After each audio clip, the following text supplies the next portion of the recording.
కుల రాజకీయాలు ఆంధ్రప్రదేశ్తో పోలిస్తే తెలంగాణలో చాలా తక్కువ కదా సార్. ఏ ఒక్క కులం ఓటర్లో ఓట్లు వేసేస్తే ఏ పార్టీయో గెలవదు. కానీ ఇక్కడ వెలమలు అంటే బీఆర్ఎస్ కార్యకర్తలు, బీఆర్ఎస్ సింపథైజర్స్ అనే ఒక విధంగా షాద్నగర్ కాంగ్రెస్ ఎమ్మెల్యే శంకర్ మాట్లాడారు సార్. ఆ కులాన్ని చాలా దారుణంగా ఆయన మాటల్లో తిట్టారు. ఒకసారి బయట ప్లే చేయండి. కులస్తులం ఇవాళ కూడా చెప్తున్నా, మళ్ళా నేను వాడద్దు కానీ ఈ కొడుకులను వెలమన్న కొడుకులారా మీరు ఖబర్దా ఇప్పటి నుంచి నడవనీయరా. ఒకవేళ ఇటువంటి కుట్రలు పడితే రాష్ట్ర ముఖ్యమంత్రి తెలియకుండా కూడా మేము కాంగ్రెస్ నాయకులము, బలమైన నాయకులకున్నా మేము ఇక్కడ బయటకు వస్తే మీ భాషింగాలు కడతాం. మీ ఇప్పుడు భాషింగాలు విమానాలు మోతాయి కొడుకులారా చెప్తున్నా. వెలమనా కొడుకులారా, ఇవల్ల ఈ వెలమనా కొడుకుల పని మాత్రం పక్క పడతాం. ఇంకా ఎక్కువ చేస్తే మేమే డైరెక్ట్ గా చెప్తున్నా. నేను షార్ట్ ఎమ్మెల్యే ఎత్తున్నా కొడుక, నేను కూడా డైరెక్ట్ గా భౌతిక దాడులు తయారున్నాను. వెలుమ కులస్తులం ఇవాళ కూడా చెప్తున్నా, నేను వాడద్దు కానీ ఈ కొడుకులని వెలమనా కొడుకులారా. ఏం సార్, ఒకవైపు ఏమో రేవంత్ ఏమో నీతి సూత్రాలు చెప్తూ ఉంటారు, మరోవైపు ఏమో ఆ పార్టీ ఎమ్మెల్యే రకంగా మాట్లాడుతూ ఉన్నారు అని చెప్పి లేదు బీఆర్ఎస్ నాయకులు అడుగుతూ ఉన్నారు సార్. అంటే శాసనసభ్యుడిగా దానికి రేవంత్ రెడ్డికి ఇప్పుడు ఎవరు ఒక్క కాంగ్రెస్ లో ఎమ్మెల్యే మాట్లాడితే రాహుల్ గాంధీకి, రేవంత్ రెడ్డికి, బీఆర్ఎస్ లో ఒక నాయకుడు మాట్లాడితే కేసీఆర్ కు, బీజేపీలో ఎవడో ఏదో తప్పు చేస్తే మోడీకి. ఇది చాలా ఇమ్మెచ్యూర్ వ్యవహారం కదా. అందువల్ల ఎవరు చేసినా అది ఇమ్మెచ్యూరే అనేది. అయితే మనము ఈ ధోరణి రేవంత్ రెడ్డి పర్మిషన్ తీసుకొని ఆయనలో కూడా అన్నాడు, ముఖ్యమంత్రి తెలియకుండా అన్నాడు. ఇప్పుడు బీఆర్ఎస్లో ఎవడో ఏదో మాట్లాడితే కేసీఆర్ అనుమతి తీసుకొని మాట్లాడతాడా, కేసీఆర్ చెప్తే మాట్లాడతాడా? బీజేపీలో ఎవడో తాగి రోడ్డు మీద పడితే మోడీనంటే, సో బీజేపీలో తాగొచ్చు, బీఆర్ఎస్లో తాగొచ్చు, కాంగ్రెస్లో తాగి పడవచ్చు. దానికి కూడా ఎవరో తాగి అల్లరి చేసాడు అనుకోండి ఒక పార్టీ వాడు, వెంటనే మోడీ, రాహుల్ గాంధీ అని విమర్శిస్తే అర్థం ఉంటుందా? ఇది చాలాసార్లు జరుగుతుంది. మీకు ఓ నాయకుడు తప్పు చేస్తే, ఒక లోకల్ చోటా లీడర్ తప్పు చేస్తే ఆ జాతీయ నాయకునికి అండగట్టి అడుగుతూ ఉంటారు. సో ఇది మనం ఎప్పుడు కూడా అన్ని పార్టీల్లోనూ అతిగా ప్రవర్తించే వారు ఉంటారు. అతిగా ప్రవర్తించడాన్ని ఎవరు చేసినా మనం అంగీకరించకూడదు. ధోరణి వ్యతిరేకించాలి ఇండివిజువల్ కన్నా కూడా. సో ఖచ్చితంగా ఈ ధోరణి సరైనది కాదు. అయితే మీరు అన్నట్లు మొదట్లో మీ ప్రశ్నలో ఆంధ్రప్రదేశ్లో, తెలంగాణలోనైనా ఆంధ్రప్రదేశ్లోనైనా ఒక్కొక్కరు ఓటేస్తే గెలవరు. అది తెలంగాణ ఆంధ్ర డిఫరెన్స్ ఏం లేదు.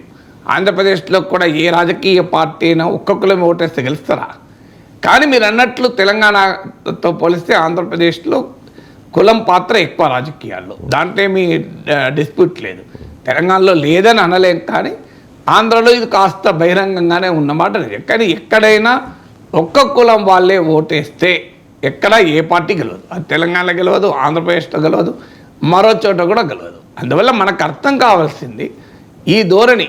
ఏ ఒక్క కులాన్ని టార్గెట్ చేసి, ప్రతి కులంలోనూ తప్పు చేసే వాళ్ళు ఉంటారు, ప్రతి కులంలోనూ మంచి వాళ్ళు ఉంటారు, ప్రతి కులంలోనూ చాలా గొప్ప వాళ్ళు ఉంటారు, ప్రతి కులంలోనూ పనికిమాలిన కూడా ఉంటారు. ఏ కులంలో ఉండరు చెప్పండి నాకు? అందువల్ల మంచితనం కానీ, గొప్పతనం కానీ, చెడుతనం కానీ ఏదైనా ఒక్క కులానికి ఆపాదించి సమాజంలో కుల విద్వేషాలు రెచ్చగొట్టడం అనేది అది ఏ రకంగానూ అంగీకరించబడదు. అయితే దీన్ని ఖచ్చితంగా దాన్ని మరీ ఎస్కలేట్ చేసి ఓ రాజకీయ పార్టీకో, ఆ రాజకీయ పార్టీకి నాయకత్వం వేస్తున్న వ్యక్తులకు లింక్ చేసి అనడంలో ఎవరు మంచిది కాదు. అది రేపు ఏమవుతుంది? ఇప్పుడు దీనికి గ్యారెంటీగా బీఆర్ఎస్ నుంచి ఎవరెవరు ఇట్లా స్పందిస్తారు. అప్పుడు వెంటనే కేసీఆర్ని టార్గెట్ చేస్తే కరెక్ట్ అవుతుందా? Let us target this behaviour. ఈ పొలిటికల్ బిహేవియర్ మంచిది కాదు. కులాల మధ్య చిచ్చు పెట్టకూడదు, కులాల మధ్య విద్వేషాలు రెచ్చగొట్టకూడదు. సో ఏ ఒక్క కులమైనా కావచ్చు, నాయకుని కులాన్ని పట్టి ఆ పార్టీని కూడా మనం అంచనా ఎక్కకూడదు. నిజమే, బీఆర్ఎస్ ఫలానా ఒక్క కులం పార్టీ అయితే ఆ కులం జనాభా ఎంత చెప్పండి? రాష్ట్ర జనాభాలో వెలమల శాతం ఎంత? మరి కేసీఆర్కు వెలమలే ఓట్లెత్తే కేసీఆర్ ముఖ్యమంత్రి అయ్యాడా? కేసీఆర్కు బీఆర్ఎస్కు ఒక్క పర్టికులర్ కులం వాళ్ళు ఓటేస్తే రారు కదా. అయితే రాజకీయాల్లో ఒక్కొక్క పార్టీ గెలిచినప్పుడు, ఒక్కొక్క నాయకుడు గెలిచినప్పుడు కొంత లివర్స్ ఆఫ్ పవర్ ఒక కులం చేతులు ఎక్కువ ఉండే అవకాశాలు ఉంటాయి. కాంట్రాక్టర్లు కావచ్చు, పొలిటికల్గా ఇన్ఫ్లుయెన్స్ కావచ్చు. కానీ అన్ని కులాల్లో పేదలు కూడా ఉంటారు. వైఎస్ రాజశేఖర రెడ్డి ముఖ్యమంత్రి ఉన్న రోజుల్లో నా డ్రైవర్ రెడ్డి ఉండే. సో నేను నవ్వుతూ అనేవాళ్ళను, రెడ్ల రాజ్యం అని అందరూ ప్రత్యర్థులు మాట్లాడుతున్నారు. ఆ రెడ్ల రాజ్యంలో పాపం ఆ రెడ్డికి మాత్రం కార్ డ్రైవర్ మాత్రమే అని. సో అందువల్ల ప్రతి కులంలోనూ పేదలు ఉంటారు. పేదరికానికి కులం లేదు, దుర్మార్గానికి కులం లేదు, అన్యాయానికి కులం లేదు. సో అందువల్ల మనం ఒక కులాన్ని ఎక్కడ టార్గెట్ చేసినా సరైనది కాదు. ఇప్పుడు ఆంధ్రప్రదేశ్లో కూడా మనం వైఎస్ఆర్ కాంగ్రెస్ పార్టీ పర్టికులర్గా కమ్మలను టార్గెట్ చేస్తూ పవన్ నాయుడు అంటూ పవన్ కళ్యాణ్ సంబోధిస్తూ టార్గెట్ చేసినప్పుడు తప్పన్నాను. లోకేష్ టీడీపీ నేతలు జగన్ రెడ్డి అని ఇట్లా ఒత్తి చెప్పినప్పుడు కూడా ఇది సరైనది కాదు అన్నాను. అందువల్ల ఎవరు ఎక్కడ కుల ప్రస్తావన చేసినా, అది ఏ రూపంలో ప్రస్తావన జరిగినా అది సరైనది కాదు. అందులో ఈ రకమైన ప్రస్తావన ఇంకా అబ్జెక్షనబుల్ కదా, ఇది చట్టరీత్యా కూడా నేరమే అవుతుంది. ఎందుకంటే ఇట్స్ అబ్సీనే కాదు, పబ్లిక్ ఆర్డర్, రెండు కులాల మధ్య అనవసరపు ఘర్షణలు పెంచేటువంటి ధోరణి కూడా అవుతుంది. ఐ థింక్ ది గౌరవ శాసనసభ్యుడు కనుక సో ఈ షుడ్ విత్డ్రా ద స్టేట్మెంట్. ఇది పద్ధతి కాదు. ఉపసంహరించుకోవడం ద్వారా రాజకీయాల్లో హుందాతనం ఉండాలి, విధానపరమైన చర్చ ఉండాలి.